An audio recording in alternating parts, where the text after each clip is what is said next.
Nazis. Germans. In the minds of many, one and the same. For more than 6 decades, the German people have been haunted by the ghost of Adolf Hitler and scarred by the horrible crimes committed under Nazi rule.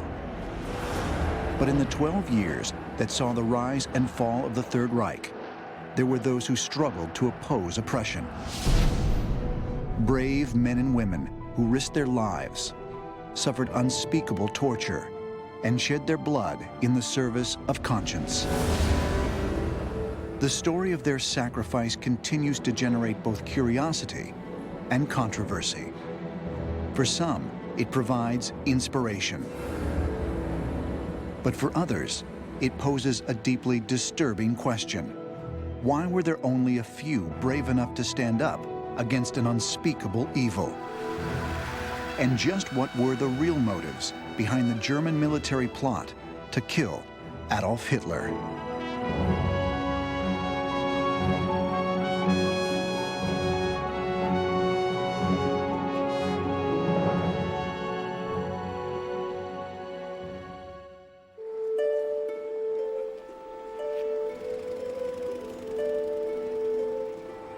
Today, Germany is one of the leading nations in a powerful European Union. Thanks to thriving exports, which include everything from automobiles to beer, it boasts the 3rd largest economy in the world. In the more than 6 decades since the end of World War II, there is little evidence of the carnage and devastation that scarred the German people. Berlin is a city more eager to move forward than to look back.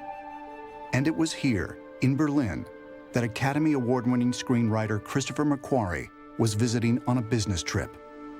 I was in Berlin in early 2002, and I'd hired a tour guide to take me around the city. And we spent most of the afternoon looking at all the monuments and going through the city's history. The tour guide had lived in Berlin all of his life, and he was 14 years old when World War II ended, and had this remarkable sense of the city's history over the last 60 years. And the last place that he took me after having gone all over the city was to a place called Stauffenbergstrasse.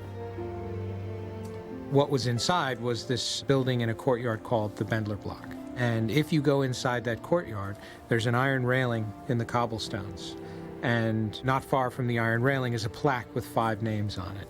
And those 5 men were the conspirators who were involved in an attempt to assassinate Adolf Hitler. It's actually where they were executed.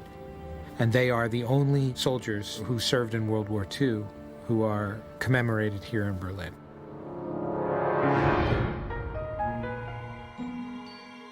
When I was growing up, they didn't say we were fighting Germany, we were fighting the German army.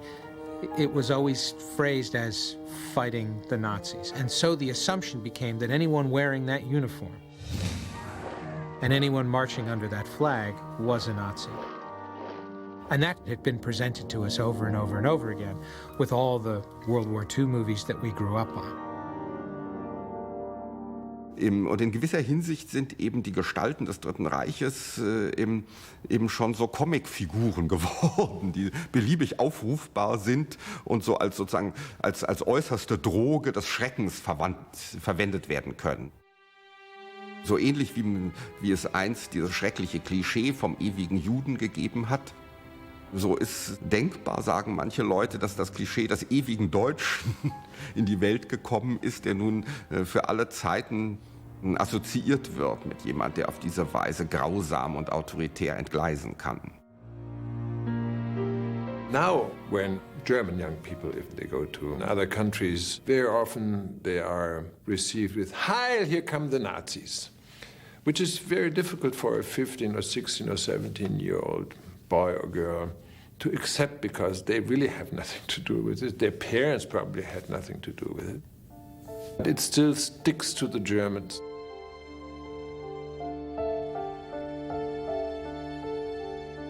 Understandably, the Germans have been held responsible for the actions of their leader, although most of them really didn't have a chance to do much about it. And those who did ended up in concentration camps or on the scaffold. And I think one ought to understand that what happened in Germany was the failure of the democratic institutions in 1933. And this is the great failure in German history. The great failure that brought the Nazi regime to power had its beginning on June 28, 1919, when Germany signaled its defeat in World War I by signing the Treaty of Versailles.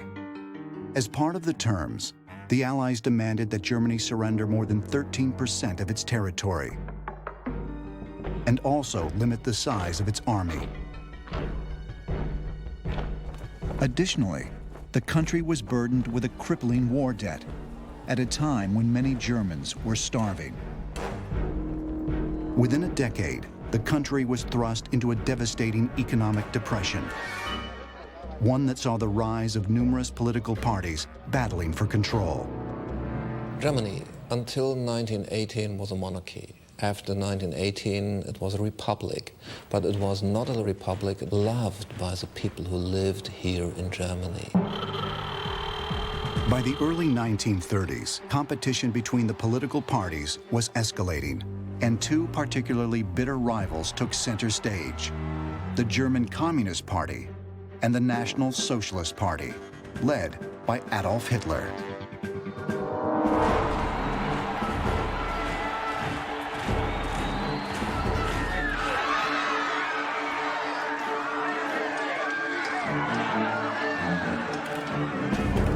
Ging es praktisch um einen Kampf zwischen den Nazis und den Kommunisten. Die Kommunisten kannte man von Hamburg, von München, von Berlin, wo sie Leute ermordet hatten. Die Nazis waren einem auch nicht sympathisch. Aber es gab keine andere Wahl. Die bürgerlichen Parteien waren zerschlagen und zerstritten. Es gab 50 Parteien, es gab keine Mehrheit mehr. There was a political crisis from the year 1930 to 1933. Hitler was seen by the people as a savior. He was seen by the people as a man who could save Germany. His brilliant strategy was that he always had something for everybody. He could, for instance, claim that he likes the little man, but he was also saying to the big industrialists, I'm the only man who will save you from communism. You had a very astute, very shrewd organizer who knew what he wanted, explained it in great detail to the German public, financed his party largely by charging admission for people to hear him speak. And eventually, with the support of people around the president, was able to get into power. On January 30th, 1933, under the influence of his advisors, a frail 85-year-old President Hindenburg gave the oath of office to Adolf Hitler and named him Chancellor of the German Reich.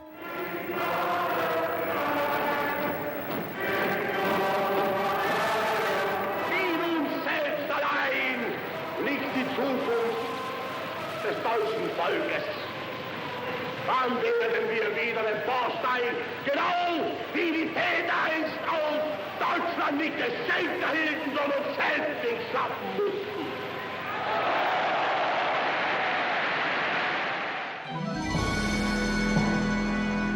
One month later, a fire broke out at the Reichstag, home to Germany's parliament. Hitler pointed his finger at the communists.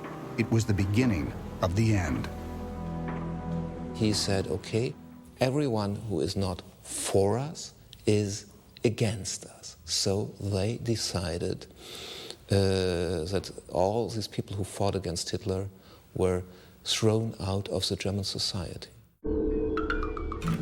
And about 100,000 were arrested, put into torture centers, makeshift concentration camps. It's often forgotten that the legal system, the courts and the police were the main way in which resistance was dealt with. They were simply beaten, intimidated, arrested into silence. After Hindenburg's death in 1934, the German cabinet, now firmly under Hitler's control, passed a law abolishing the presidency. Hitler became the supreme commander of the military and gave himself the additional title of Führer, or leader. Hitler used the occasion to have the entire armed forces, army, navy, as well as the air force, swear a personal oath of obedience and loyalty to him as a person, not to the nation, not to the Constitution.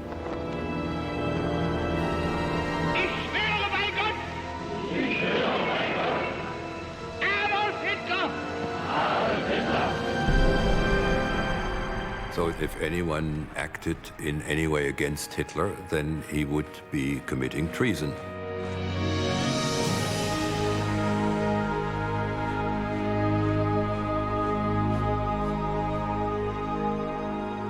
Now the supreme leader of the German nation, Adolf Hitler was free to pursue his goals of nationalism, territorial expansion, and cleansing the country of anything he viewed as non-German, most particularly the Jews.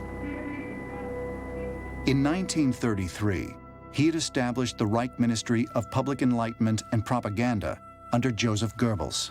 Das ewige Gesetz der Natur, die Rasse rein zu halten, ist für alle Zeiten das Vermächtnis der nationalsozialistischen Bewegung an das deutsche Volk.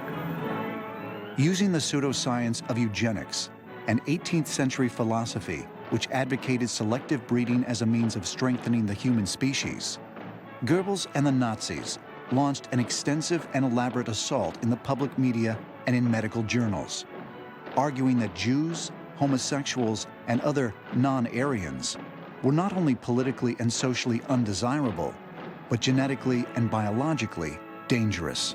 Wir erkennen, dass hier ein Pestherd liegt, der die Gesundheit der arischen Völker bedroht. Richard Wagner hat einmal gesagt, der Jude ist der plastische Dämon des Verfalls der Menschheit. Und diese Bilder bestätigen die Richtigkeit seines Ausspruchs. Hour after hour, day after day, year after year, the German public was force-fed a steady diet of lies, intolerance, and paranoia. Now racism and even genocide seem scientifically justified and even necessary.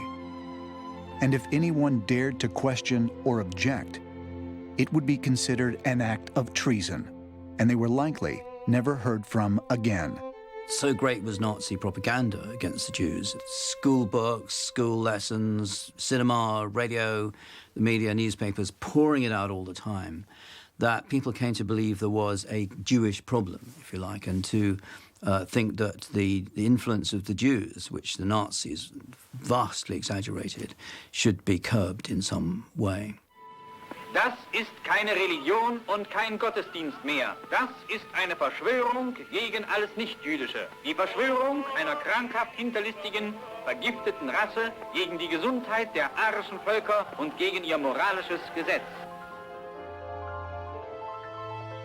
The Jews in Germany were concentrated in the law, in banking and finance, and so they were an easily identifiable group. But what really brings out anti-Semitism is the defeat of the First World War. Hitler and people on the far right, nationalist right, came to believe that the Jews had conspired in Germany to undermine the war effort. That's what drives anti-Semitism, and it's the desire of Hitler and the leading Nazis to stop this happening again, as they see it, this conspiracy theory they believe in. In our house, where I lived, I saw these torchlight processions, and there was a force there that was frightening, and they had these choruses, perish Judah. And the Jew was the scapegoat for all evil. Reichsbürger, des Blutes sind verboten. On September 15, 1935, the Reichstag passed the Nuremberg race laws, which deprived German Jews of their civil rights. Already in the mid-1930s, when I was a kid, You would see signs at restaurants and movie houses and so on, Jews not admitted.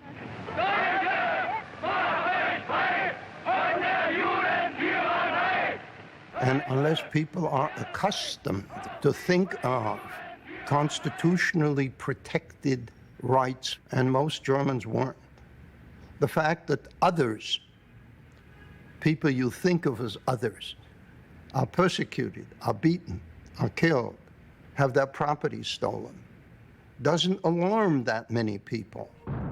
But Jews weren't the only group threatened with persecution. Hitler also targeted the powerful Catholic Church. The Catholic Church agreed to a treaty with the National Socialist government, but it was trampled upon by the National Socialists. Some priests spoke out, but they soon disappeared. The same is more or less true for the Protestant churches. The National Socialists tried to infiltrate them and take them over through National Socialist bishops and ministers. Angered by the blending of church and state, a group of Protestant ministers banded together to found the Confessing Church in 1933. Under the leadership of Dietrich Bonhoeffer, it was one of the first organized efforts to resist Hitler's policies. They constituted about a third of the Protestant clergy, and they rejected the National Socialist racial doctrines and the National Socialist doctrines of violence and materialism. That led to Dietrich Bonhoeffer being arrested and being forbidden to speak publicly and to preach, so that by 1938 he was practically silenced. Bonhoeffer would eventually be executed, but not before he and the Confessing Church managed to help more than 2,000 Jews escape the country, a country that continued to go mad. Hitler's ability to silence all voices of opposition seemed unstoppable. But despite this, some seeds of resistance continued to grow. And many of them were about to be found inside the Führer's own army. Ich schwöre bei Gott, Adolf Hitler!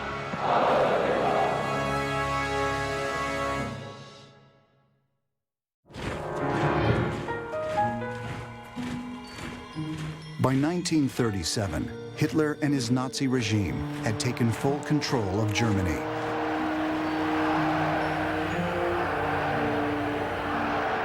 And now, the Führer was setting his sights beyond the country's borders. On the 5th of November 1937, Hitler announced his plans for taking over Czechoslovakia and Austria. When it became clear that Hitler was steering toward war, a high-level military opposition got organized, led by the Chief of the General Staff of the Army, General Ludwig Beck. Ludwig Beck, like a lot of the generals, he wasn't really a Nazi. He was a conservative Prussian military officer who lived his entire life, as most of them had, within the confines of the military. Beck fought against Hitler. He wrote to Hitler, he made speeches, he said, okay, we want no war, but Beck resigned in the year 1938 because of Hitler's plans to make war. And after that, he becomes, in retirement, a figure around whom a lot of the generals coalesce, because he's very highly respected, and somebody they look to as almost like a father figure in a way. And Beck was supported by people like the head of intelligence, Admiral Wilhelm Canaris, and the tipping point that put the opposition into being was the threat of war. In September 1938, there was the first plans for a coup d'etat against Hitler. Beck's group said, okay, let's get him, let's bring Hitler into jail, and we will try him. But at the Munich conference in 1938, any anti-war momentum that might have helped the military remove Hitler from office was lost. Because it was here that the nations of France, Britain, and Italy allowed Germany to annex the Sudetenland in Czechoslovakia. And the whole German population was happy. No war, and a new part, new living space for Germany without a war. Hitler was the greatest for Germany at that time, and at that time the German population was not behind a coup d'etat. And the officers, they decided after the Munich conference, no coup d'etat. So in the year 1939, you have no really military opposition against Hitler. But any further dreams of a peaceful German expansion were soon shattered when Hitler invaded Poland on September 1st, 1939. 2 days later, France and Britain declared war. The Allied forces proved no match for the German war machine. Within a year, Hitler had invaded and conquered Denmark, Norway, the Netherlands, Belgium, Luxembourg, and France.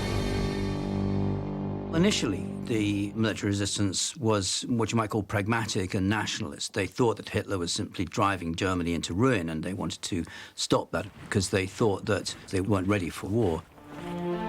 And after that, then, in 1939, 1940, of course, the build-up of German arms was so great that it enabled the generals to win a lot of very major successes. So the military opposition really died down. Unfortunately, Hitler's military successes provided political cover for even more restrictive laws and ever more severe punishments. For instance, the men in the street, the women in the street, the refusal to use the Hitler salute was a form of resistance during the war that carried the death penalty.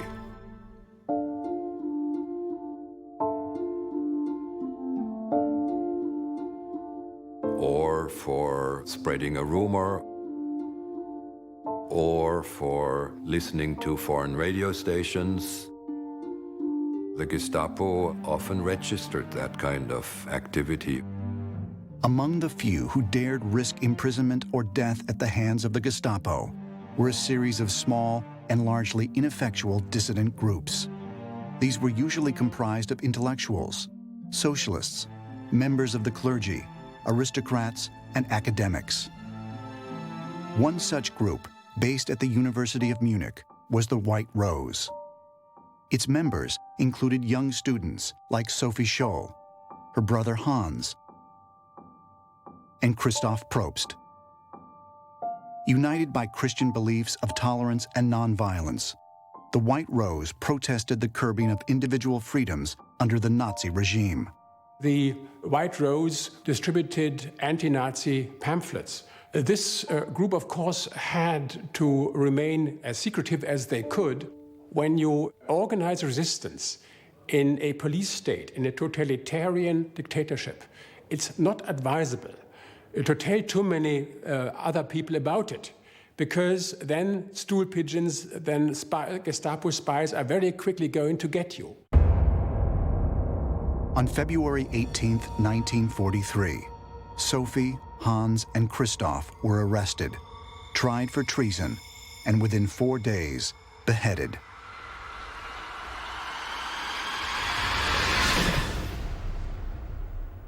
Only after they had been murdered by the Nazis was their identity known to Germany and to the world, and British bomber planes dropped not only bombs but also reprints of their anti-Nazi pamphlets honoring their courage.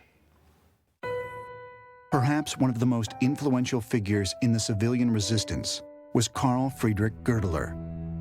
The former mayor of Leipzig, Goerdeler had resigned in protest over the Nazi demolition of a monument to the famed Jewish composer Felix Mendelssohn. He was an active resistor, even after his resignation as mayor, and eventually he became recognized because he was the most dynamic and the most resolute civil leader among the resistance. Goerdeler and his circle were mostly aristocratic and wanted to restore Germany, and a Germany that they imagined or remembered from their youth. So their plans said that Germany be run on a fairly authoritarian and hierarchical line, with more power to be given to what they called the traditional ruling elite. Another secret resistance group, comprised largely of aristocrats, was the Kreisau Circle. They took their name from the estate where they would meet, home to one of its leading members, Helmut James von Moltke. The Kreisau Circle were against an assassination of Hitler. They thought that would be immoral. But the Kreisau Circle believed that however good Nazism might have been in principle early on, it had now turned against Germany and German interests, and they wanted a decentralized Germany based on Christian values with a very weak central state. It has to be said, it was a really very unrealistic policy that they had.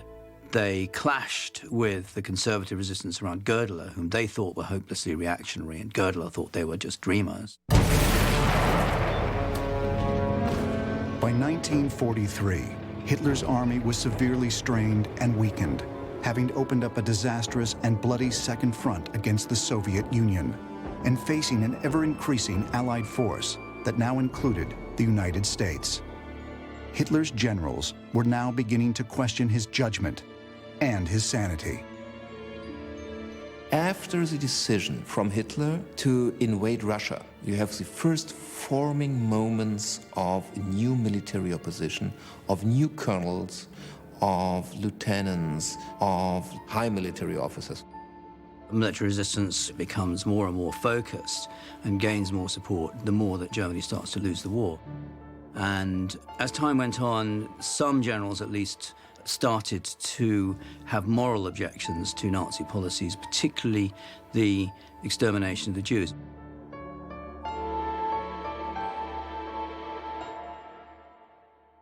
Ich kam anschließend als Abteilungskommandeur zu diesem neu aufgestellten Kavallerieregiment und war ein paar Tage da, da kam der Hauptmann Bettermann zu mir mit 2 SD-Leuten, Sicherheitsdienst der SS, zusammen im Zug gesessen hätte und die hätten viel Alkohol bei sich gehabt und wären langsam redselig geworden und hätten ihm geschildert, dass sie 250.000 Juden in der Heeresgruppe Süd umgebracht hätten und wären nun zur Heeresgruppe Mitte versetzt, um diese auch endlich Juden reinzumachen. Sie schilderten ihm im Einzelnen, wie sie das gemacht hatten. Das waren allen grauenhaften Einzelheiten, was man damals sonst nicht wusste. Aber so habe ich von den Verbrechen der Nazis gehört. As Hitler's systematic extermination of millions of Jews became evident to more members of the German military, a brave few struggled to reconcile duty with conscience. They know that the overwhelming majority of their fellow German citizens support the regime. They therefore realize that unless they can get and stay in some position in either the civil or military administration, they won't be able to do anything.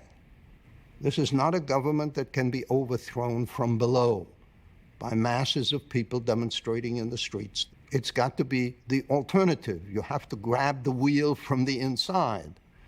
But you can't grab the wheel from the inside unless you're on the inside. And that creates a horrendous moral dilemma for people, because you have to participate in some ways in a regime of which you disapprove if you want to be in a position to destroy it. The armed forces, the top brass, had a very equivocal attitude towards Hitler. It was a mixture of, on the one hand, the man is losing the war, we have to get rid of him. There was the other attitude that they were no longer able to justify their oath of loyalty to Hitler with their own conscience as Christians. Confronted with the mounting atrocities against the Jews and impending defeat at the hands of the Allies, leaders of the various military and civilian resistance groups decided it was time to put aside all political and social differences and unite under one common cause. To this end, a meeting was held on January 22nd, 1943, at the home of Kreisau Circle member Peter York von Wartenberg. Da kamen dann erstmals vor allem so die ganz konservativen Widerständler eben wie Beck und Gördeler, eben plötzlich zusammen mit diesen Sozialreformern und christlichen Utopisten vom Kreisauer Kreis. Und dieses Zusammentreffen ist auch gleich sehr schief gegangen. Aber sie haben sich überhaupt nicht verstanden und zum Teil auch nicht gemocht. Trotzdem war das historisch, weil man sich in dem ganzen Dissens geeinigt hat, ja, wir werden es tun. Es muss gemacht werden. Mein Großvater war Offizier der Wehrmacht. Er hat mit anderen Verschwörern über die Frage, wie am besten Adolf Hitler beseitigt werden kann. Und das war mindestens genauso schwierig, wie es zu einem echten Umsturz des Regimes kommen konnte. Es ging zum Beispiel um die Diskussion, ob man das Führerhauptquartier Wolfschanze stürmen könnte mit loyalen Wehrmachttruppen, Hitler festnehmen, gefangen setzen und ihm einen öffentlichen Prozess machen, dem deutschen Volk und der Öffentlichkeit zu zeigen, was tatsächlich passiert. Ist dann ein anderer Weg gewählt worden, wie man weiß. They come to the conclusion that the only way to initiate a successful overthrow of the regime is to kill Hitler.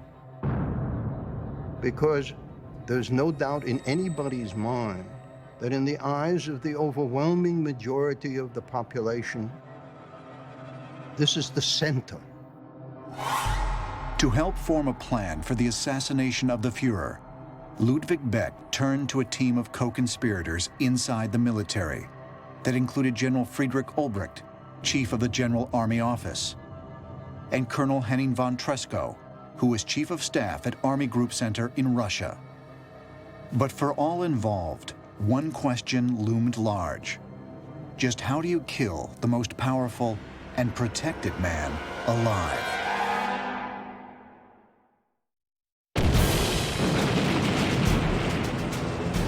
In February 1943, the Germans were defeated in the Battle of Stalingrad, which claimed nearly 2 million casualties.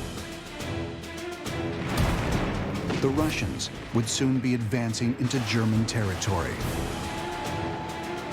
As far as the German resistance was concerned, the time for talk was over. The time to act had come. On March 13th, 1943, Operation Flash was put into motion under the direction of Colonel Henning von Treschow, who was stationed on the Eastern Front. Treschow was both an officer and an intellectual, one who strongly believed that Hitler needed to be assassinated by a German. His immediate superior, Field Marshal Gunther von Kluge, was also supportive of the resistance, but was inclined to be more cautious. 1943 wurden dann glückt es dem Treschow, dem 1A der Heeresgruppe, Hitler an die Front zu locken. Weil es viel leichter war, ihn an der Front, wo der Sicherheitskordon geringer war, wie im Führerhauptquartier zu ermorden. Offiziere dieses Regimentes und des Heeresgruppenstabes sollten beim Mittagessen im Casino Hitler umschießen. Im letzten Moment untersagte Kluge das Attentat und es unterblieb. Frustrated by Kluge's lack of nerve, Treschow had a backup plan. With the help of his cousin, First Lieutenant Fabian von Schlabrendorf, he managed to smuggle 2 bottles of liqueur containing bombs onto Hitler's plane, just before the return flight. Unfortunately, the cold temperature inside the plane's storage area prevented the bombs from detonating. 8 days later, on March 21st, intelligence officer Colonel Rudolf von Gersdorf was scheduled to guide Hitler through an exhibition at the Zeughaus in Berlin. And Gersdorf volunteered to blow himself up with Hitler. Unfortunately, Hitler raced through the exhibition at breakneck speed. He was in and out in 2 minutes. And that was too short for the fuse to be detonated, so that this attempt also failed. 1 year later, 2 more attempts were made on Hitler's life. One involved Captain Axel von den Busche. The second was to be carried out by Lieutenant Ewald Heinrich von Kleist, whose father was also a member of the resistance. Und dann gab es auch Planungen, Hitler bei Uniformvorführungen ums Leben zu bringen, indem die Offiziere bereit waren, Sprengstoff am eigenen Körper zu tragen und sich dann mit diesem Sprengstoff in der Nähe des Führers in die Luft zu jagen. Alle Versuche dieser Art sind gescheitert. Zum einen deswegen, weil Hitler die Vorführungen der Uniformen entweder absagte oder aber frühzeitiger verschwand.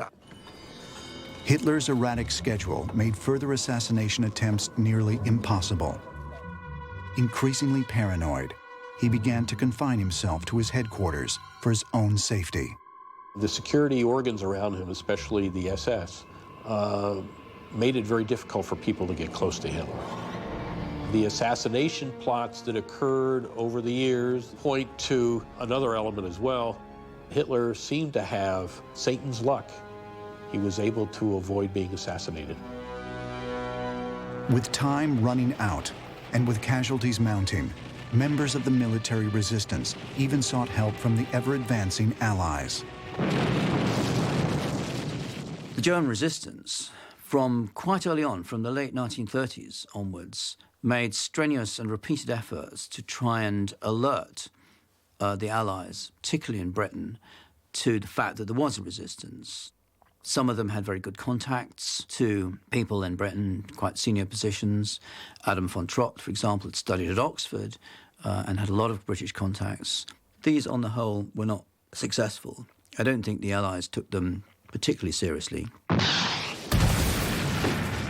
The resistance, at the same time as they were discussing the possibility of overthrowing the regime and making peace, they were also leading, many of them, the invasion of 5 neutral countries in a row.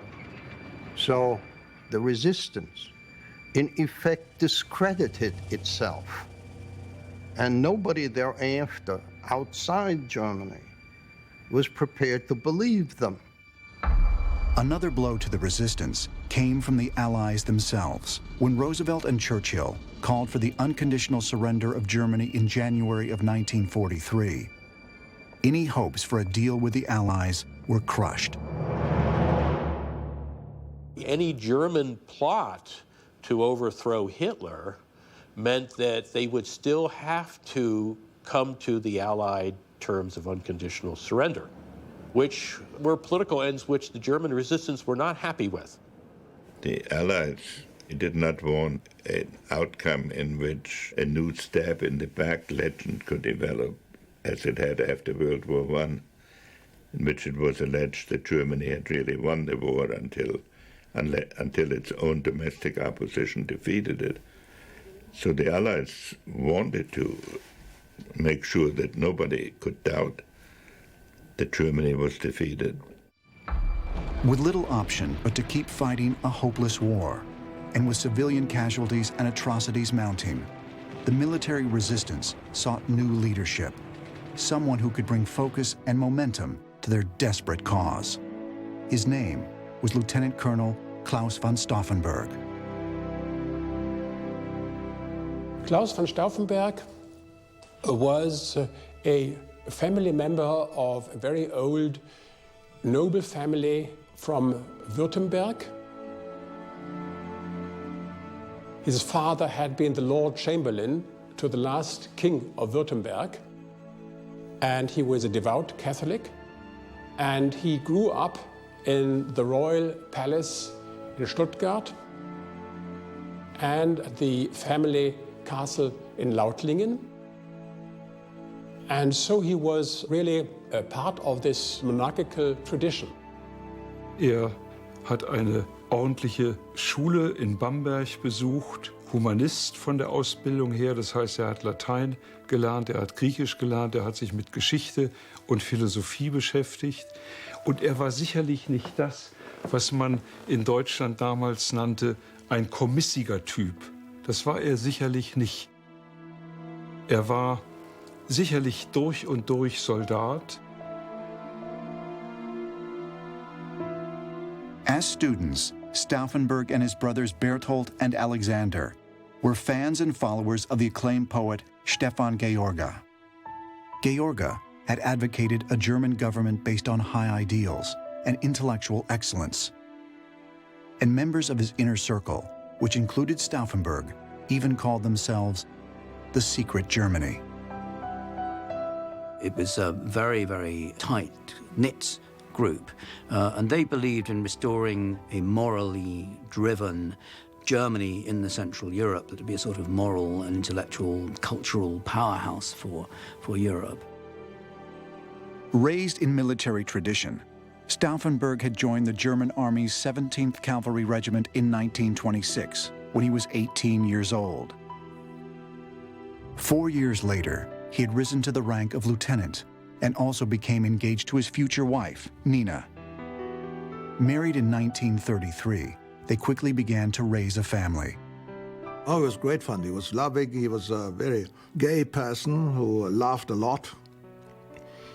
I mean, we were raised quite strictly, as it was common at the time. And of course, he was part of that system. But we never minded, and we loved him very much.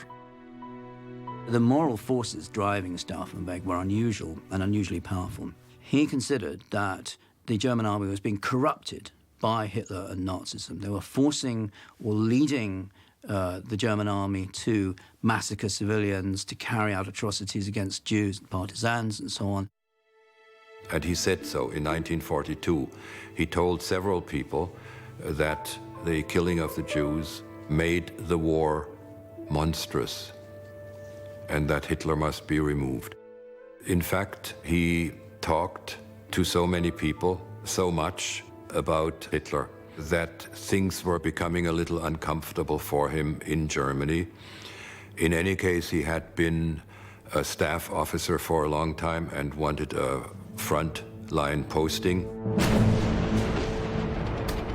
In 1943, Stauffenberg was promoted to lieutenant colonel and sent to Africa, where he joined the 10th Panzer Division under the command of Field Marshal Erwin Rommel. On April 7th, while on a reconnaissance mission, Stauffenberg became the victim of an Allied bomber attack. He was left permanently disfigured. Stauffenberg had been heavily injured, and he had lost one hand and 2 fingers of the remaining hand and 1 eye. In May, while recovering from his injuries at a Munich hospital, Stauffenberg was visited by his uncle, Count Nicholas von Uexküll-Gyllenband, a commander in the German army. A supporter of the conspiracy against Hitler, he convinced his nephew to join the resistance. Since the generals had not achieved anything, Stauffenberg reasoned, it was time for the colonels to get involved. Die ältere Generation der Offiziere, wie mein Urgroßonkel, Generalfeldmarschall von Kluge, hat im Grunde nichts getan, um diesen sinnlosen Krieg, als der schon bald zu erkennen war, zu stoppen und sich auch kaum aktiv an dem Widerstand beteiligt. Das heißt, die Treue, der Eid hat für diese Generation offensichtlich noch eine andere Rolle gespielt als für die jüngeren Soldaten. Während die Initiative zum Umsturz, zum Staatsstreich von den Jüngeren, den sogenannten Obristen, ausging. Returning to active duty in October of 1943, Lieutenant Colonel Claus von Stauffenberg was sent to Berlin to work at the General Army Office, and he was ready to take action.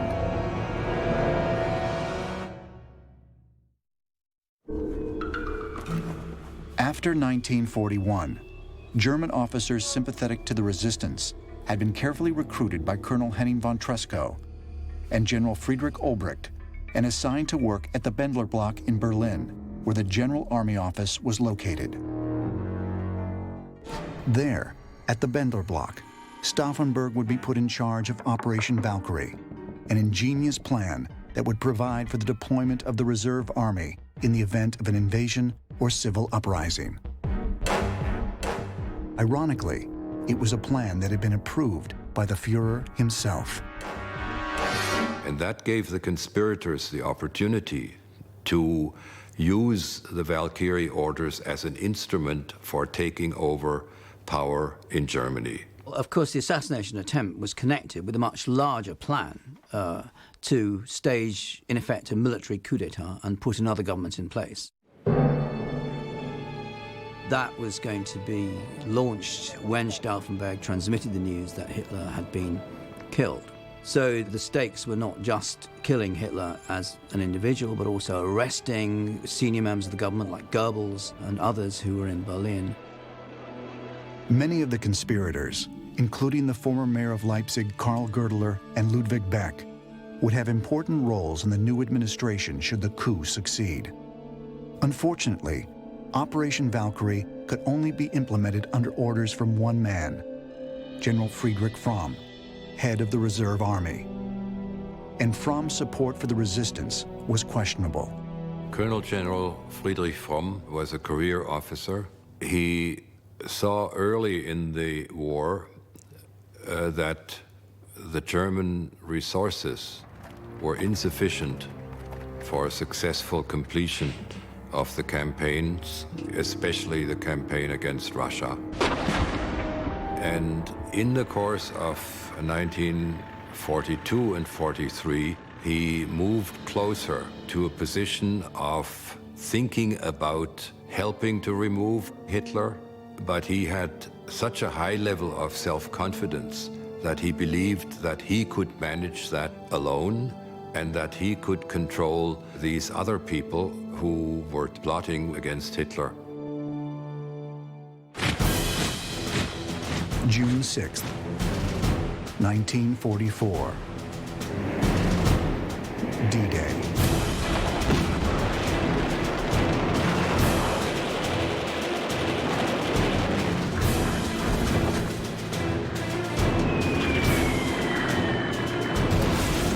After a massive assault on land, sea, and air, the Western Allies gained a foothold on the European mainland. It was now only a matter of time before Hitler's Third Reich would be overwhelmingly defeated. But for members of the military resistance, D-Day posed an even greater dilemma. Why bother killing Hitler if the war is lost anyway? Da habe ich den Tresco eines Tages gefragt, lohnt es sich überhaupt noch? Daraufhin sagt der Bösler, denken Sie dran, 16.000 Menschen werden täglich umgebracht. Nicht fallen, sondern werden von den Nazis umgebracht, Juden und Russen und ich weiß nicht was. Das gilt es zu stoppen und das können wir und wollen wir stoppen. Da war die Sache klar, dass das Attentat durchgeführt werden muss und dass ich wieder weiter mitmachte. Die Motivation von Stauffenberg war vor allem, dass er erkannt hat, dass Millionen von unschuldigen Leuten umgebracht worden sind. Das war sicherlich die Hauptmotivation. Das hat er gesehen und das hat er auch wahrgenommen und hat dementsprechend dann gehandelt. The participants in the Valkyrie plot were patriots and idealists, people who saw what crimes were being committed and who became convinced that they must act or they couldn't live with themselves afterwards. On July 1st, 1944, Claus von Stauffenberg was made Chief of Staff to General Friedrich Fromm. This promotion would now give him direct access to the Führer. Es gab ja ganz wenige Offiziere nur, die an Hitler rankamen. Das waren entweder, in der Masse waren es Nazi, wie der Feldmarschall Keitel, Jodl und so, oder sie waren zu feige, um das Attentat durchzuführen. Und endlich kam mit Stauffenberg ein Mann, von dem man wusste, dass er bereit war, das Attentat durchzuführen, in die Lage, es auch zu tun, weil er in eine Stellung kam, in der er mehrmals im Monat Hitler vortragen musste. The decision was made. Stauffenberg would assassinate Hitler.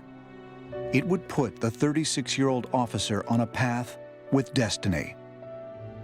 It would also place Stauffenberg's life and the lives of his pregnant wife Nina and their 4 children in certain jeopardy. My father didn't want her to know too much, just in case it went wrong. And then she was asked questions, and under pressure she couldn't be able to play the role of the housewife who's just doing all of the cooking. I think the first reaction was, well, is it necessary? But then when she found out that it was really important to him, she was supporting him and was absolutely convinced that it was right and it was necessary. She asked, how are the possibilities to achieve the thing? And it said, well, 50-50. On July 20th, 1944, Stauffenberg flew from Berlin to East Prussia. By 11 a.m., he had arrived at Wolf's Lair, Hitler's secluded field headquarters. Der Stauffenberg musste A, den Hitler umbringen und B, musste er durch die 3 Sperrkreise rauskommen, pünktlich. Man drückte auf einen Knopf, da gingen alle Tore zu, da kam keiner mehr raus. Also es ist so ein Wunder überhaupt, dass der Stauffenberg aus dem Führerhauptquartier rausgekommen war. Armed with 2 bombs in his briefcase, Stauffenberg attended a staff meeting where he was to give a status report on the Army's reserve unit. But shortly before the meeting, Stauffenberg was interrupted before he could arm the second explosive. With only 10 minutes in which to act, Stauffenberg placed the bomb under the conference table and excused himself to take a phone call. Stauffenberg konnte auch nicht warten, ob der Hitler wirklich tot war, was er angenommen hat, weil er musste lebend aus dem Führerhauptquartier rauskommen, um nach Berlin zu fliegen, um dort den Valkyrie-Plan zu starten und zu unterschreiben. Having witnessed the explosion from a safe distance, Stauffenberg got word to Berlin that Adolf Hitler was dead. When Stauffenberg arrived back from Hitler's headquarters, he saw that almost nothing had been done to get the coup going. And he marched into his superior officer's office, General Fromm, and told him that Hitler had been killed. And General Fromm didn't believe it and called Field Marshal Keitel in East Prussia to see what the situation was. And Keitel said, Hitler is alive. Hitler and some of his staff managed to get messages through to Berlin. The conspirators not succeeded in cutting off the radio and telephone links. And once these messages got through, then Fromm backpedaled. And Fromm said, you must shoot yourself. The coup cannot take place. And Stauffenberg said, I shall do no such thing. And then Fromm said, you're under arrest. And Stauffenberg said, on the contrary, it's you who is under arrest. After locking Fromm in a nearby office, Stauffenberg and his fellow conspirators initiated Operation Valkyrie. Soon after, Major Otto Rehmer was sent to the propaganda ministry with orders to arrest Joseph Goebbels. He did not get very far. And Rehmer said he had orders from Bendlerstraße, from the headquarters of the Home Army. And there was also information that Hitler had been killed and that the army must keep order. And Goebbels said he didn't believe that Hitler was killed and put Rehmer on the phone with Hitler. And then Hitler said, do you realize that I am alive? And Rehmer said, yes, my Führer. So Rehmer was turned around by Hitler. Major Rehmer was persuaded by Goebbels to move his troops into the army headquarters to quash the conspiracy. Utilizing Rehmer's newly arrived troops as a firing squad, General Fromm staged a desperate show of loyalty in order to save his own skin. At just after 11 p.m., within 12 hours of the failed assassination attempt, the general rounded up Stauffenberg along with his aide and 2 other officers and ordered them to be executed on the spot. For General Beck, the end was less than glorious. General Beck was allowed to use his pistol to shoot himself. He fired one shot that grazed his temple, and he was not even quite unconscious, and he was allowed a second shot, but again failed to kill himself. and from then ordered a corporal to give him the coup de grâce, to shoot him. At just after midnight, in the courtyard of the Bendler block, Colonel Claus von Stauffenberg, his aide, First Lieutenant Werner von Heften, General Friedrich Olbricht, and Colonel Albrecht Mertz von Quernheim were executed by a firing squad. With them went the hopes and prayers of the German resistance.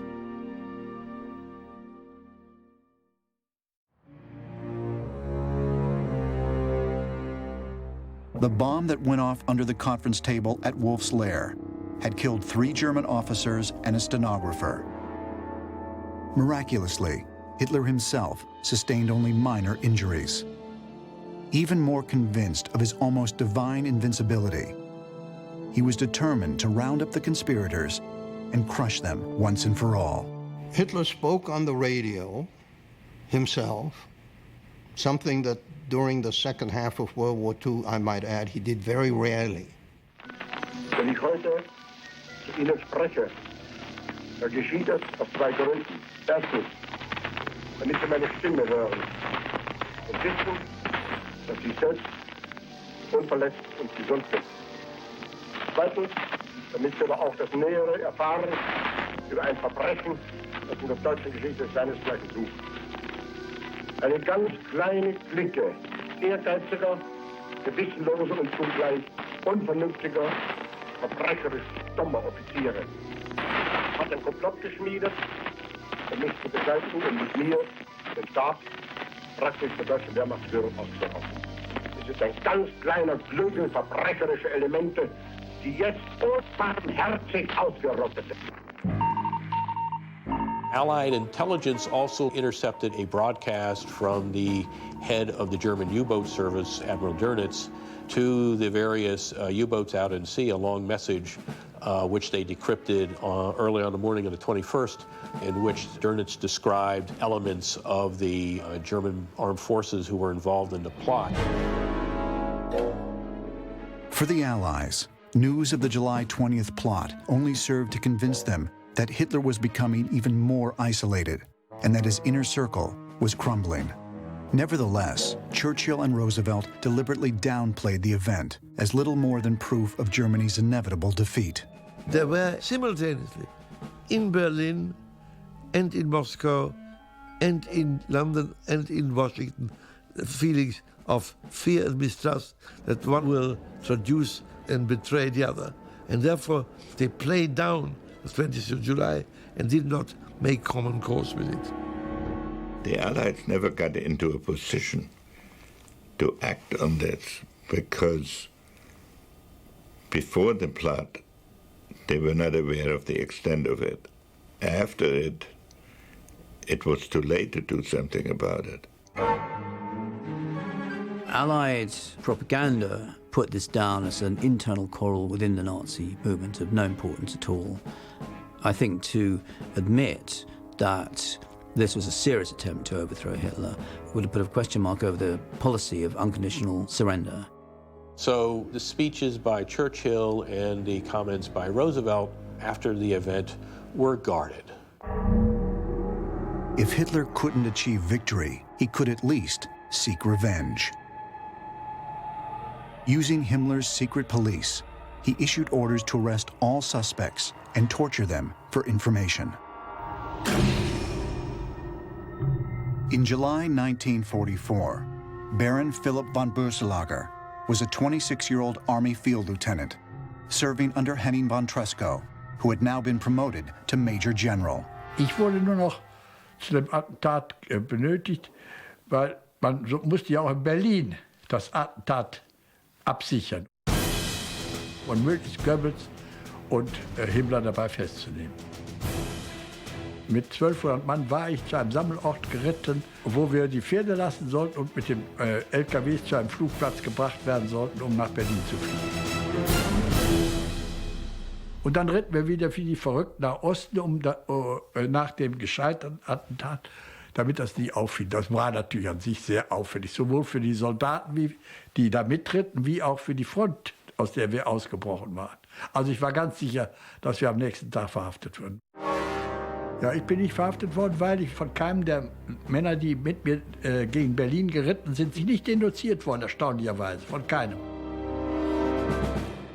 Der Wille, aus dem Leben zu scheiden, war bei vielen, weil sie befürchteten, bei Verhören, bei Folterungen, Verräter von Freunden, Namen, ungewollt, aber eben Namen zu nennen.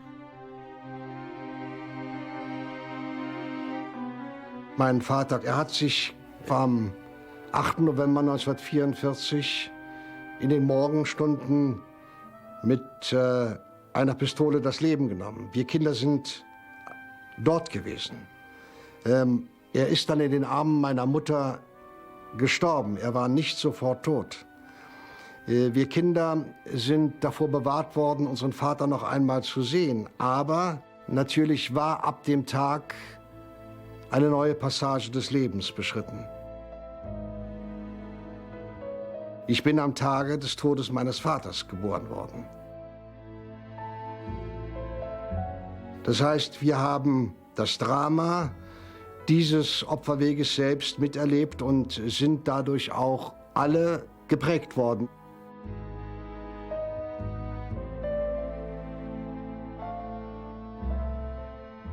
Mein Vater war erst in Berlin am 20. Juli und ist dann noch nach Hause, also hierher gefahren. Beim Abendbrot kam also die Gestapo an und dann ist mein Vater aufgestanden, rausgegangen in den Steinflur und der Gestapo-Mensch hat ihn gefragt, sind Sie Graf Hardenberg? Hat mein Vater gesagt, ja. Dann hat er gesagt, ich muss Sie verhaften. Hat mein Vater gesagt, ja, ich komme mit, aber ich möchte mich von meiner Familie verabschieden. Mein Vater ist in die Bibliothek hier reingegangen und hat eine Pistole, die er vorher schon bereit hatte, aus dem Schreibtisch meiner Mutter rausgeholt und hat sich zweimal ins Herz geschossen. Als er sich schoss, zweimal, gingen beide Kugeln direkt am Herz vorbei. Da wurde er ärztlich behandelt. Sie wollten ihn erstmal pflegen, weil sie ihn verhören wollten. Sie haben zu viele Menschen zu schnell umgebracht. Sie hatten niemanden mehr, den sie verhören konnten. Among the conspirators who either committed or attempted suicide rather than be forced to name others was Henning von Treschow. On the morning of July 21st, the man who had been both the moral conscience and chief organizer of the military plot against Adolf Hitler blew himself up with a hand grenade. In the weeks and months that followed, hundreds of suspects were arrested. Many were sent to the Gestapo incarceration center on Prince Albrecht Street, where they were subjected to brutal torture and intense interrogation. Some were sent to be tried in front of the so-called People's Court.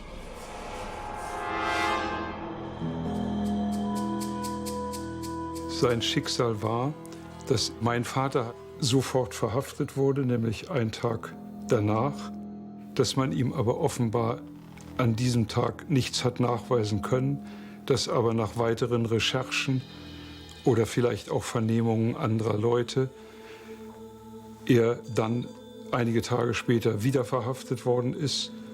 Dann wurde ihm der Prozess gemacht von Roland Freisler und wie viele andere ist er dann auch zum Tode dort verurteilt worden.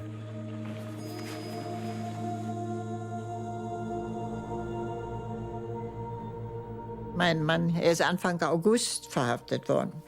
Er war jedenfalls 3 Wochen in der Prinz-Albrecht-Straße. Und ich wusste erst gar nichts. Ich hoffte immer, er kommt irgendwie. Und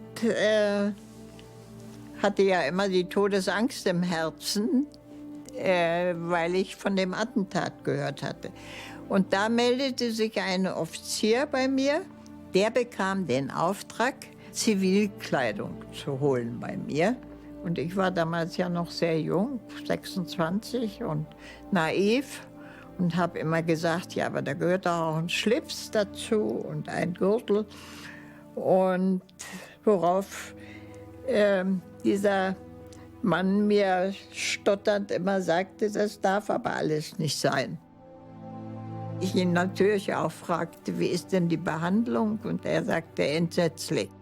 Also das war es, wie ich es erfahren habe. Bin ich jeden Tag eigentlich zum Bahnhof gegangen in der Hoffnung, dass mein Mann vielleicht doch irgendwie freigesprochen wird. Und dass er kommt, der hatte dann auch bald Geburtstag, also 2 Tage vor seiner Hinrichtung wurde er 36. Und er kam halt nicht und ich hörte auch nichts, gar nichts. A considerable number were brought before the courts.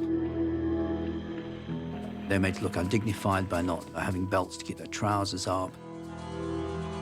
This is a properly constituted court, but of course there's no real defense. I mean, defense counsel didn't dare try to defend them. Juni gewesen ja. Sein. Ich bin bei Stauffenberg gewesen, um nach der neuesten Nachricht über die militärische Lage mich zu erkundigen, ja. Weil ich Beck nicht erreichen konnte. Da erhielt ich von ihm und erhielt eben eine sehr böse Nachricht auch über die Lage im Westen. Ja, und? Daraufhin sagte ich, na dann wird es ja eigentlich überhaupt zu spät sein. Sagt er, verlassen Sie sich darauf gebe ich Ihnen mein Wort, wir werden rechtzeitig handeln. Denn Sie sind ja nur noch ein Häufchen Elend, das vor sich keine Achtung mehr hat. The judge, Roland Freisler, was a fanatical Nazi. Und werden Sie hier nicht unverschämt. Mit Ihnen werden wir fertig. Freisler shouted at them, showered them with insults. Gedacht an die vielen Morde. Morde? Sie sind ja ein schäbiger Lump. Brechen Sie unter der Gemeinheit. Ja oder nein? Zerbrechen Sie darunter? Herr Präsident, auf meinem ja oder nein auf eine klare Antwort. Nein. Nein, Sie können auch nicht mehr zerbrechen. Denn Sie sind ja nur noch ein Häufchen Elend. Some of them still managed to get in a few jibes. When Freisler shouted at one of them, you're such a traitor, you belong in hell. And the defendant shouted back, and I'll see you there soon. The trials, which were filmed for propaganda purposes, were little more than a sham. But what followed was an end more grisly than anyone in the courtroom could have imagined. When many of the conspirators were taken to be executed at Plötzensee prison in Berlin. The conspirators of the 20th of July 1944 were all hanged on specific orders by Hitler.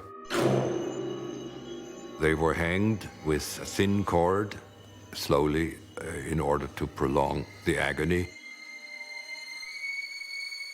Even General Fromm, who had taken it upon himself to shoot Stauffenberg and 3 of the other conspirators on the night of July 20th, could not escape the Gestapo. He was himself put on trial in March 1945, and he was convicted of cowardice. He should have been convicted of complicity, but that was a service that the judges did him, because then he was shot instead of hanged. For the wives and families of the conspirators, there was little to do but wait and hope. Most knew little or nothing of the conspiracy, but their lives hung in the balance just the same. The adults had tried to keep us away from the radio, and on the next day my mother then took my next younger brother and me aside and told us that it had been my father who had tried to kill Hitler. I was totally confused. And then my mother said he thought he had to do this for Germany. And that was a difficult thing to understand, because basically we were little Nazis, if you like. And of course there wasn't much time to talk to her, because the following night she was arrested and taken away. Nina Stauffenberg was sent to Ravensbrück concentration camp while still pregnant with her 5th child. I was born not very far from here.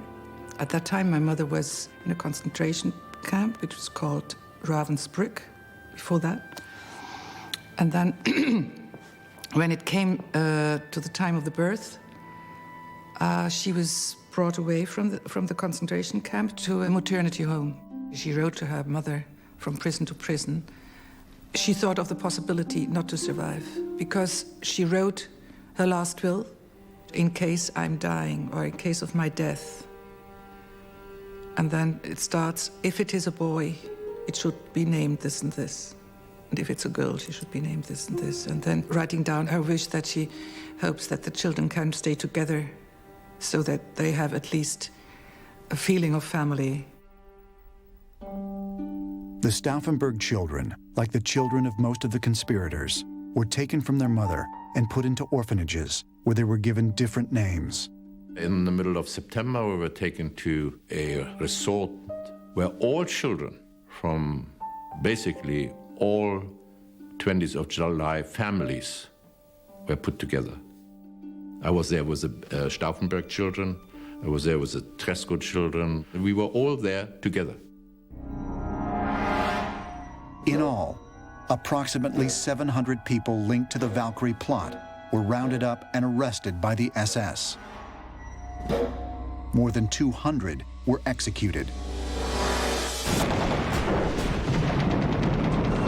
But on April 30th, 1945, with Berlin surrounded and bombarded by Allied forces, Adolf Hitler killed himself in his bunker.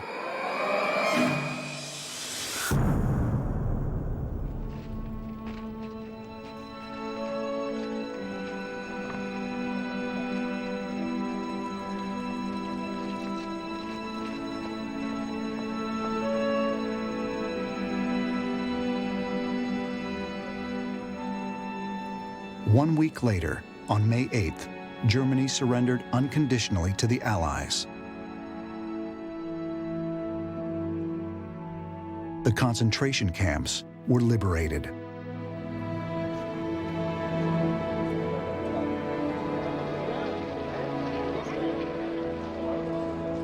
And a new nation would need to rise from the flames and ashes.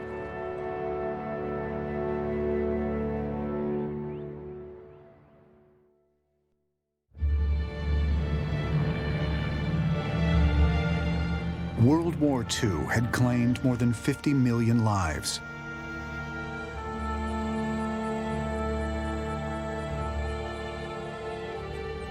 For Germany, the effects of the war were devastating. Dozens of cities and towns had been bombed almost out of existence.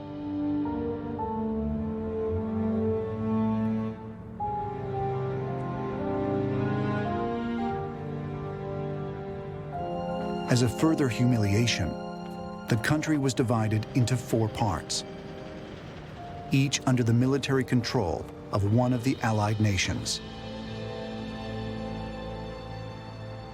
Deep in the soul of Carl Schmitt has been planted the love of aggression and conquest. And unless that passion is uprooted, 10, 20, or 100 years hence, a new generation of Germans will find a new leader who will show them the way. How shall that be prevented? A sound beginning has been made.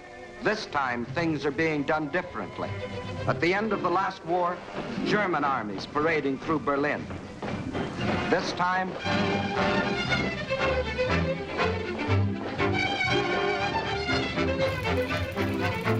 the legend of German invincibility lies once and for all a shattered myth.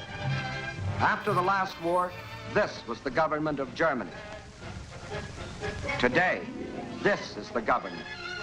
We have come to Germany not as liberators, but as conquerors. But for the surviving members of the resistance and their families, conditions were even harsher. After the Second World War, the people who fought against Hitler were seen by the ordinary German as traitors. They've traited the German people, they've traited Hitler, and they were traitors against Germany. It was very hard in the German post-war society to make a new point of view for these people who were against Hitler.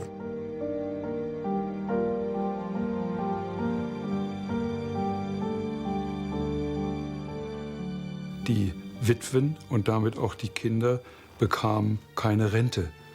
Normalerweise war es natürlich so, dass, oder wer auch immer, ganz egal, wenn er fiel, dann hat natürlich die Ehefrau eine Rente bekommen. Das war nicht der Fall bei den Männern vom 20. Juli. Meine Mutter wurde ja enteignet, keine Lebensmittelmarken mehr, nichts zu essen, Geldkonten gesperrt, kein Geld, nichts. So musste sie also 3 Kinder irgendwie durchbringen und durchschlagen. Das ging natürlich nur durch die eigene Familie. Ich selbst habe naturgemäß bewusst davon nichts mitgekriegt, wenngleich mir die Windeln, glaube ich, am Po festgeklebt sind, weil es keine Ersatzwindeln gab und keine Milch. Also auch für mich als Säugling muss das sicherlich nicht, oder für eine Mutter, die einen Säugling hat, den sie nicht richtig ernähren, nicht richtig kleiden kann, muss das alles ziemlich entsetzlich gewesen sein. Der Widerstand wurde natürlich von vielen Menschen, Bevölkerung der Deutschen, nicht als gut angesehen, sondern im Gegenteil. Ich habe auch Verwandte gehabt, die sagten, das ist Hochverrat eben gewesen. Und wie kann man mitten im Krieg sich gegen den Führer wenden? Und sozusagen also alles verraten. Das musste man halt ertragen.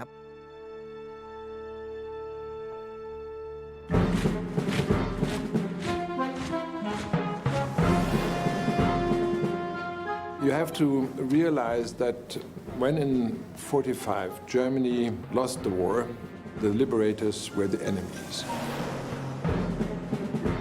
And so the Germans sticked together, and they stick together with all the old Nazis.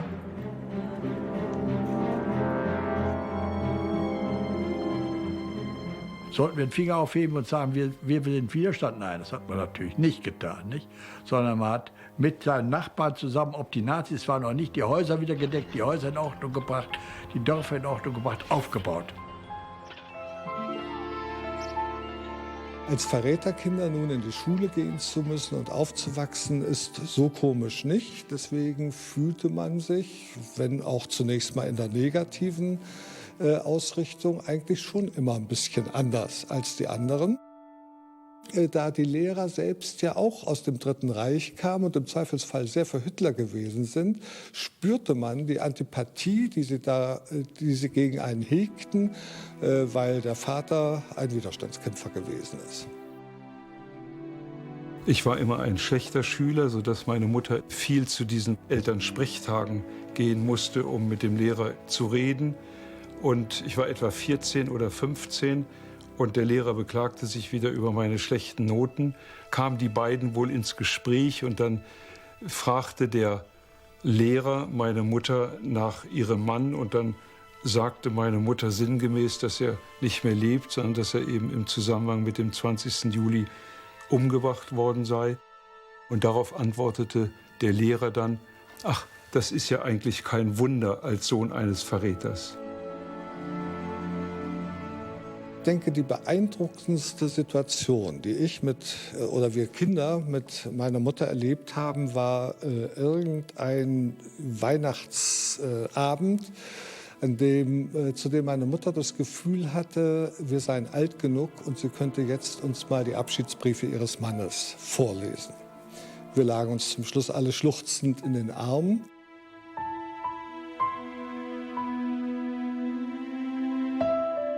Und das von diesem Zeitpunkt an bei mir im Zweifelsfall unbewusst, nicht bewusst, eine innere Entscheidung gefällt wurde, nach Möglichkeit ehrlich, aufrecht und geradlinig zu sein wie mein Vater.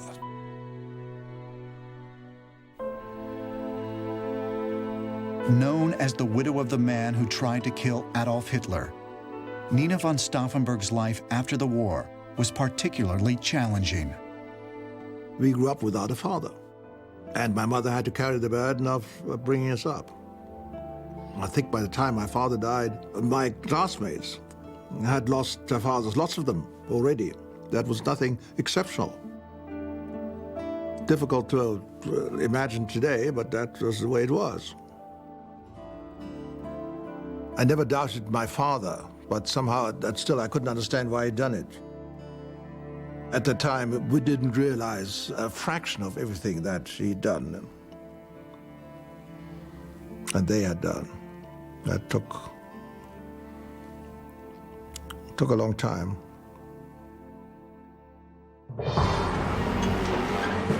But as resentful as many Germans were of the families of resistance members, a greater suspicion festered between the communist Soviet Union and their democratic allies.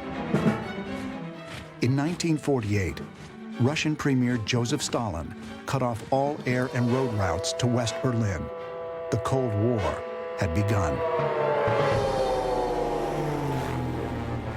The Americans and the British then organized an airlift which for many months kept West Berlin going and kept it supplied when it was surrounded by East Germany, but they still kept it going. And I think that generated a lot of sympathy for Germans. By 1949, the situation had worsened, and Germany was ideologically divided into two separate states. The Federal Republic of Germany developed out of the US, British, and French zones, and the German Democratic Republic was created from the Soviet zone. Ironically, it would be this division that would contribute to a greater awareness and greater appreciation for the German resistance during the war. Some senior conservative historians of the late 40s and 50s began to write about the plot and to try and vindicate them and say that look, these were people who tried to rescue Germany's honor.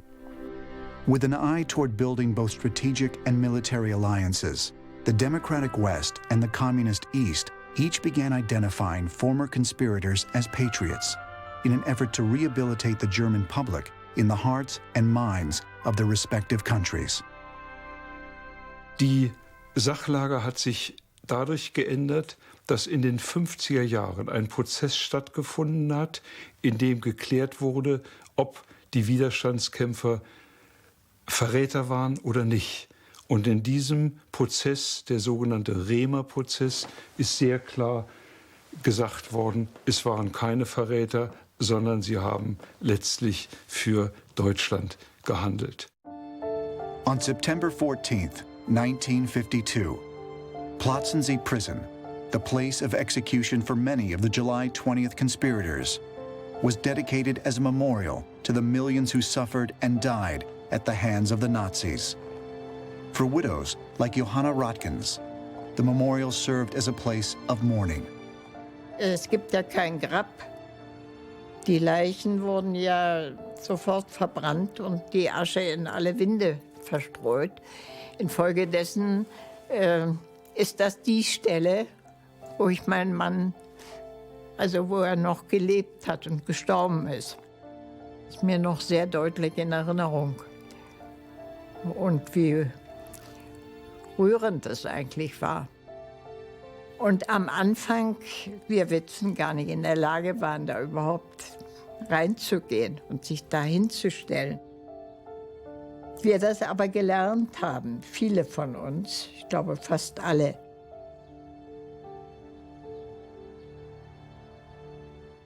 Der 20. Juli 1944 war das erste sichtbare, weithin wirkende Fanal, das der Welt zeigte, dass in Deutschland der Wille zur Freiheit, der Wille zum eigenen Leben nicht untergegangen war. Less than 1 year later, on July 20th, 1953, in the courtyard of the Bendler Block, Berlin's mayor, Ernst Reuter, unveiled a bronze statue of a nude man with his hands bound, symbolizing Germany's struggle under the Nazis. It would be the first time that the West German government officially recognized the sacrifices made by the slain resistance members and their families. Well, I was very young there. It was quite exciting to see all these people. Some of the actual survivors of the plot, and then so many people that knew my father. It is a history that wasn't always easy to accept for everyone in Germany, but I've never had any doubt that he was a patriot, and he wanted to do the best for Germany. But could the German public's opinion of the conspirators and their families really change? And just how willing would the world be to embrace their former enemies as true friends and allies?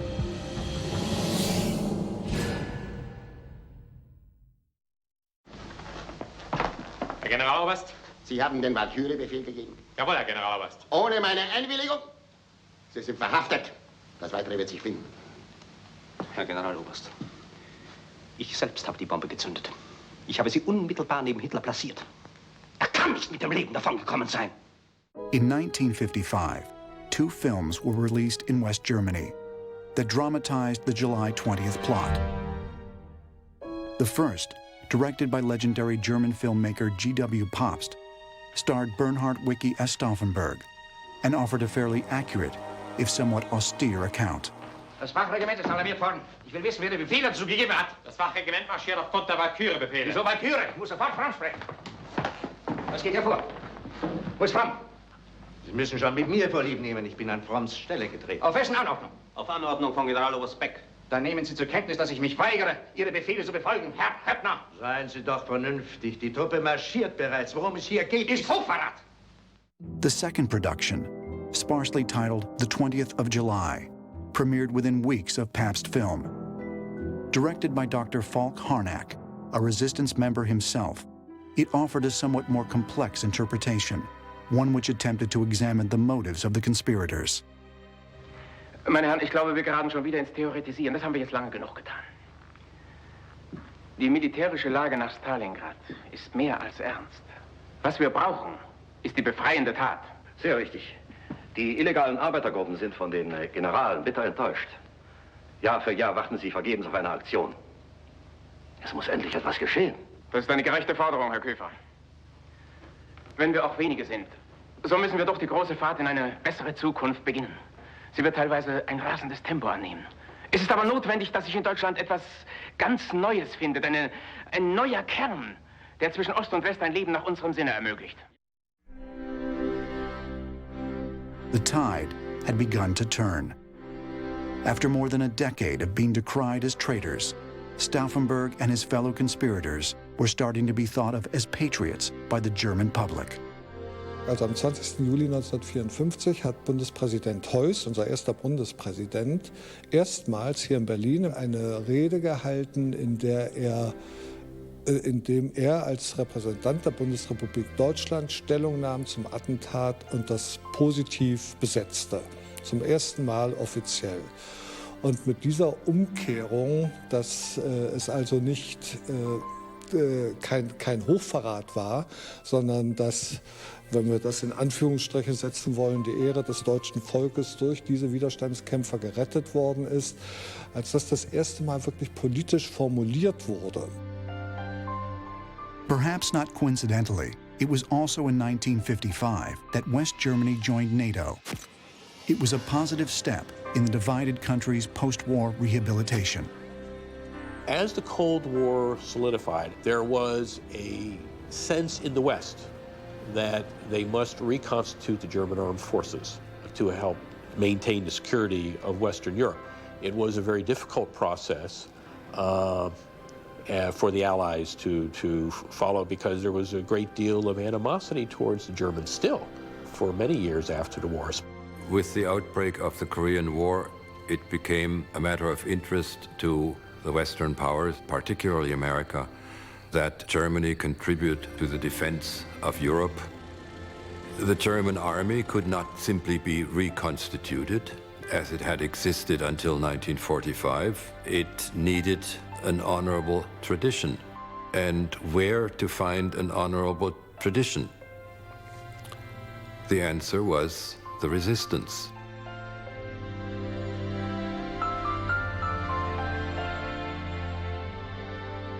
To the people who live in Germany, these are somewhat more agreeable models from the past than military occupation officers that were brought in by the British, French, and Americans, to say nothing of those brought in by the Russians. Officers who applied for officers' commissions in the new army had to appear before a commission and had to answer questions about how they saw the resistance and the coup and the plot against Hitler. And if they refused to accept that the conspirators had honorable motives, they were generally ineligible for officers' commissions.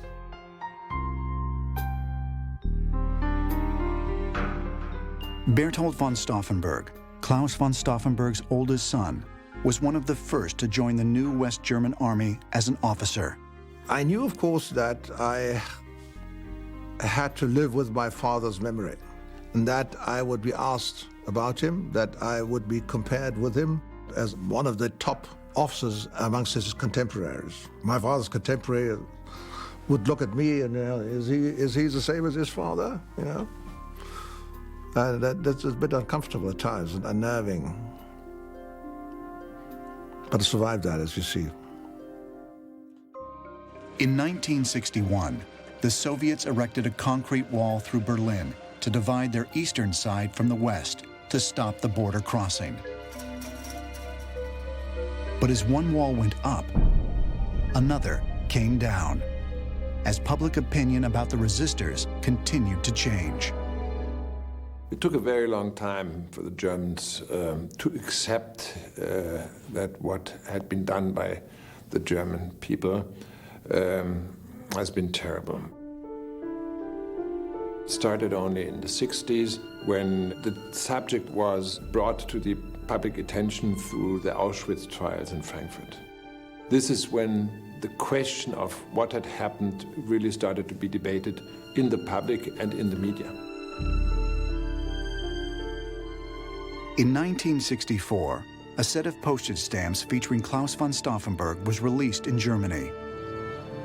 In 1967, the Berlin Senate established a memorial and educational center intended to inform the public about resistance to National Socialism. In the late 60s and 70s, Social Democrats came to power under Willy Brandt and Helmut Schmidt. And there was a new atmosphere of a much more critical view of the German past, and particularly of the Nazi past. Das hat sich im Laufe der kommenden Jahrzehnte geändert, Mitte der 50er Jahre bis zu den 60er Jahren, wo in Deutschland das stattgefunden hat, was man nennen kann, die Aufarbeitung des Nationalsozialismus. Dort sind zum ersten Mal Fragen gestellt worden an die Eltern und an die Großeltern. Was habt ihr eigentlich während des Krieges getan? Very important for the discussion in Germany actually had been the projection in television of the series Holocaust. Of course, the question of Auschwitz had been discussed in the trials in the 60s, but the series Holocaust showed emotion, showed real people. After each series, there was a big discussion afterwards. So that was the moment when something changed in Germany. Until that time in Germany, nobody used the word Holocaust. In 1980, in the courtyard of the Bendler Block, the following engraved inscription was placed in the wall near the entrance. Here in the former Army High Command, Germans organized the attempt to overthrow the lawless National Socialist regime on July 20th, 1944. For this, they sacrificed their lives. But as much as the German public had come to embrace the members of the German military and civilian resistance as patriots, there was still a reluctance to call them heroes. The German people, since 1945, have justifiably been very wary of heroes. Nazi Germany was a state and a culture which glorified heroes,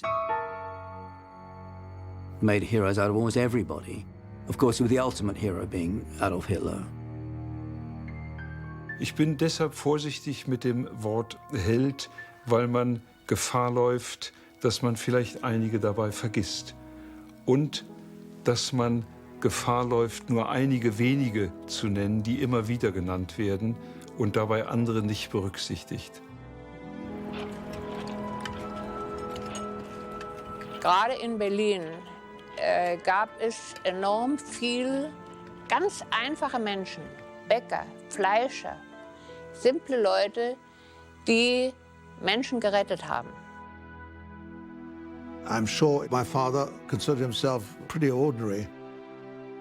He wasn't Superman, he wasn't the hero. Wenn jetzt unsere Generation so eine Superman-Story draus macht, dann entziehen wir uns selbst der Möglichkeit, für unser eigenes Handeln da irgendeine Lehre rauszuziehen. Das ist so wie natürlich, wenn man sich mit den Nazis beschäftigt, man immer die grässlichen, großen, 2 Meter blonden Hühnen nimmt als den Otto-Normal-Nazi. Also diese Klischees, die da entstehen, die behindern, diese ganze Geschichte wirklich zu erfassen. In 1987, in what would prove to be the waning days of the Cold War, U.S. President Ronald Reagan made a monumental speech at the Berlin Wall. If you seek peace, if you seek prosperity for the Soviet Union and Eastern Europe, if you seek liberalization, Mr. Gorbachev, tear down this wall.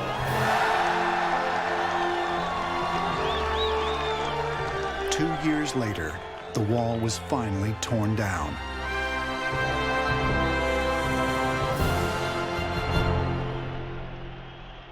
It was the first step toward a reunification of Germany. It also sparked a new kind of German national identity. There was a tremendous wave of enthusiasm and pride in 2006 when Germany hosted the World Cup, and everything went well. You could see German flags everywhere.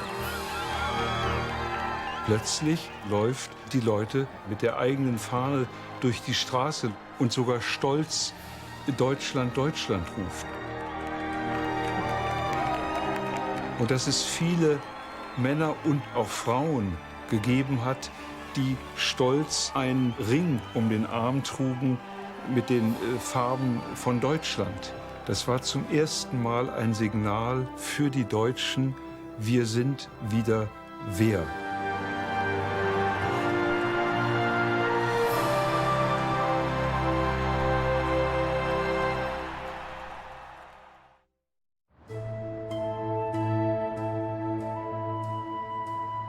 After his trip to Berlin in 2002, screenwriter Christopher McQuarrie brought the idea of a feature film based on the July 20th plot to his friend, director Bryan Singer. The two had previously collaborated on Singer's first feature film, Public Access, and on the highly acclaimed suspense thriller, The Usual Suspects. Chris and I are great friends. We've known each other since we were kids. We made World War II films in my backyard. Growing up Jewish, it's interesting. For me, it was very important to understand the development of the Reich and to understand how that came to be. I think my fascination with the Second World War began with a film I did years ago called Apt Pupil. And I knew that not all Germans were necessarily Nazis. It would be devastating to imagine that the whole of a people could be completely involved with mass murder and such hate.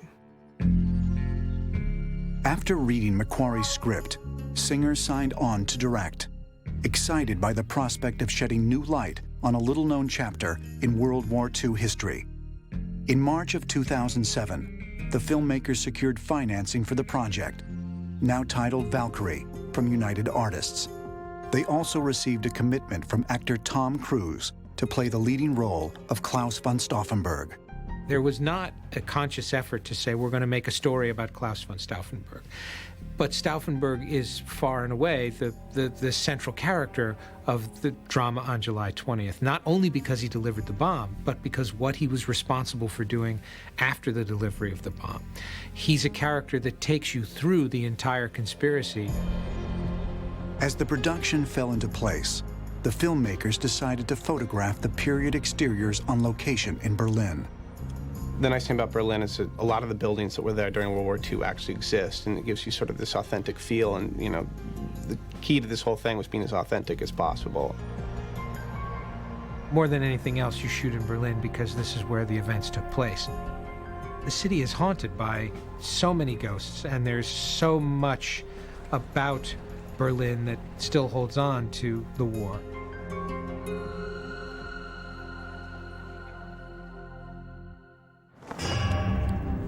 On July 19, 2007, cameras rolled for the first time on Valkyrie.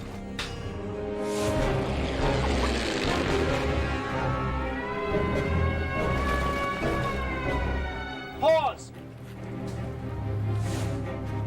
Take one more. The production was scheduled to shoot for 15 weeks and featured an international cast of acclaimed actors, which included Kenneth Branagh as General Henning von Tresckow, Tom Wilkinson as General Friedrich Fromm, and Terence Stamp as General Ludwig Beck. For the filmmakers, accuracy and integrity were key objectives. Tighter lens on Kretz, and then behind the shoulder. Brian wants everything to be as accurate as possible, which we wanted as well. In certain cases, we had to combine characters, compress time and events, but we wouldn't make a change like that unless it serviced the story and allowed us to get the spirit of what was actually happening. The truth is better than anything you could ever make up. These men tried to kill one of the most evil people who ever lived so that they could save their country, save Europe, and save the world. And so we focused on July 20th and the events of July 20th as the thing we wanted to tell. The story itself is so dramatic and so rich and so real. Why wouldn't you tell the story as truthfully as you possibly could? We were guests of Germany while we were there. Great. Nice to meet you. Very nice to meet you. We got so much support from these people. One more household. One day while we were shooting, this woman walked onto set and she broke out a photo album and showed pictures of, you know, Lieutenant von Haften and General Ulbricht, who'd been at parties at this house. And this had been her family home. I called a florist in Berlin. I was sending flowers to somebody, and the girl I spoke with told me her name was von Tresckow. And I said, oh, like Henning von Tresckow. And she said, well, yeah, it's actually, you know, he's, you know, my grandfather. It's amazing, and it really opens your eyes to realize they had to do what they did, and what they did really mattered and made a difference.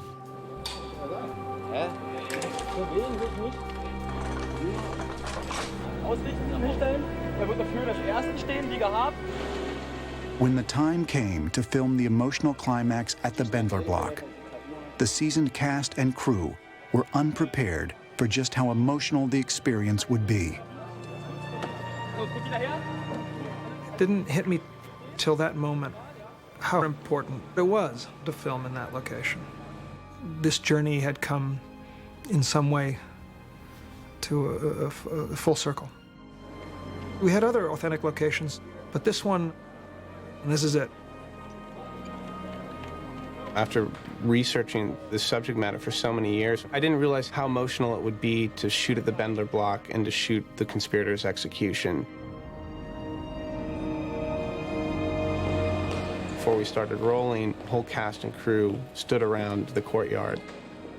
Chris read a letter from one of the conspirators to his family. Perhaps there will yet come a time that will judge us not as scoundrels, but as prophets and patriots. That this wondrous call may give honor to God is my fervent prayer. It's a very personal film for all of us involved, and it is a great honor for me to play this character, to represent the spirit of this man, that they had hope for the future and the beauty and brilliance of this country. It's a very sensitive scene in history, and we're shooting at a place where it occurred. If you could grace this place with a minute of silence, that would be very much appreciated.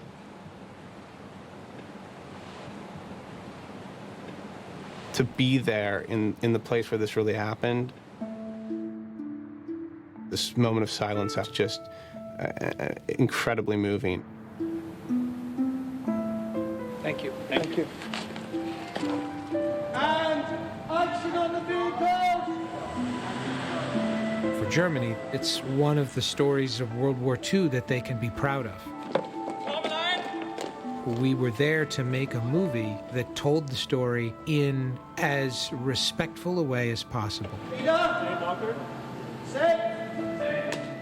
Not only for the German people, who know the story very well, but for the rest of the world who do not.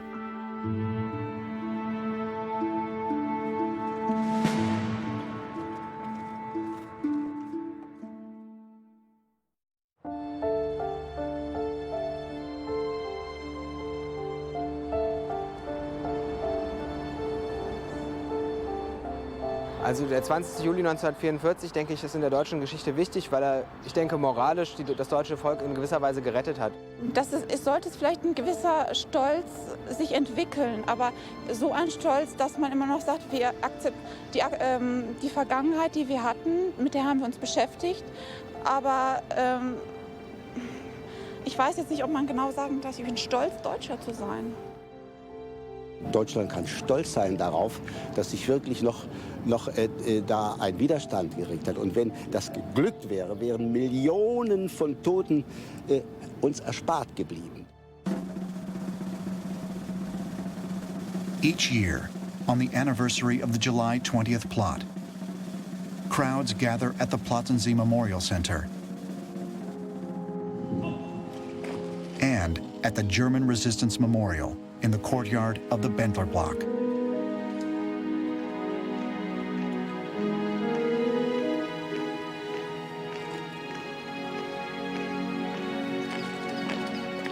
For some, it is out of respect. For others, it is an act of duty.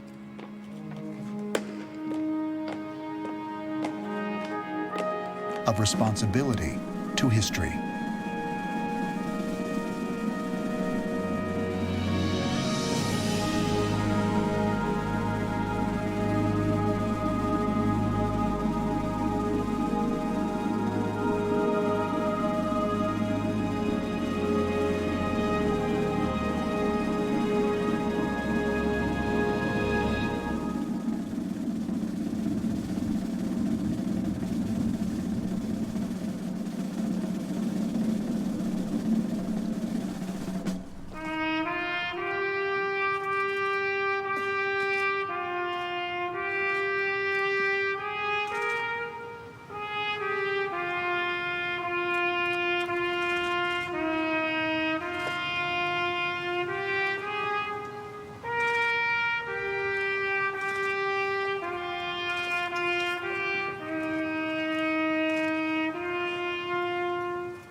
On July 20th, 1944, a few hundred German citizens risked everything in order to prove that there were still people of honor in their native land.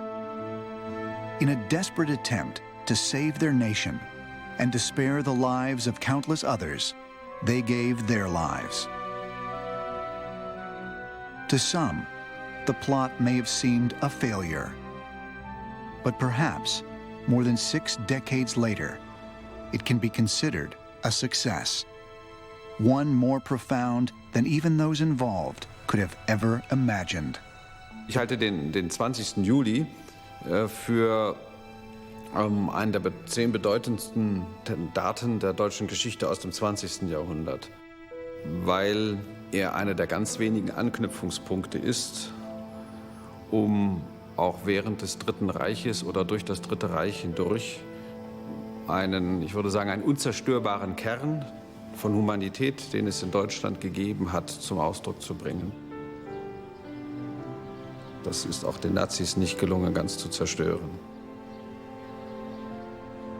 Das Naziregime und der Holocaust und der Zweite Weltkrieg, die werden immer eine Wunde bleiben, die vielleicht vernarbt, aber die mit Sicherheit immer schmerzen wird. Das wird auch im emotionalen Gedächtnis lange Zeit bleiben. Ich finde, dass das Land dabei ist, eine ganz gute Balance zu finden. Also in den Spiegel schauen zu können und den Blick aushalten zu können.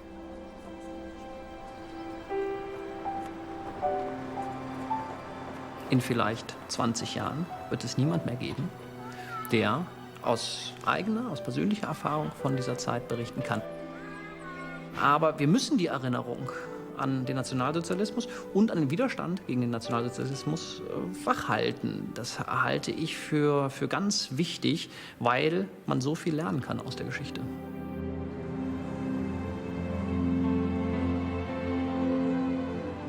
Ich würde behaupten wollen, dass es in den letzten 30 Jahren großer Anstrengungen bedurft hat, um dem deutschen Widerstand zu der Anerkennung zu verhelfen, die wir heute in der politischen Öffentlichkeit feststellen können.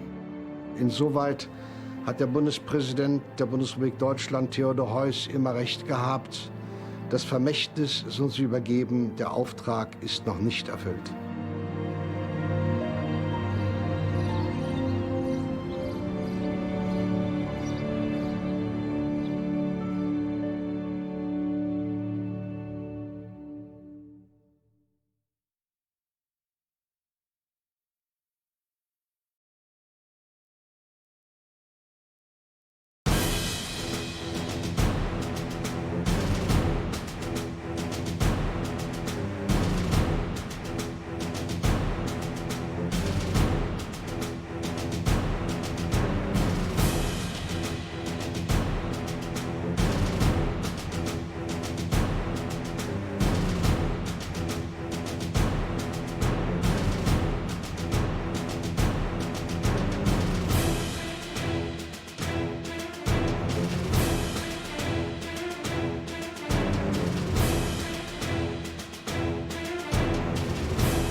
That's some bad hat, Harry.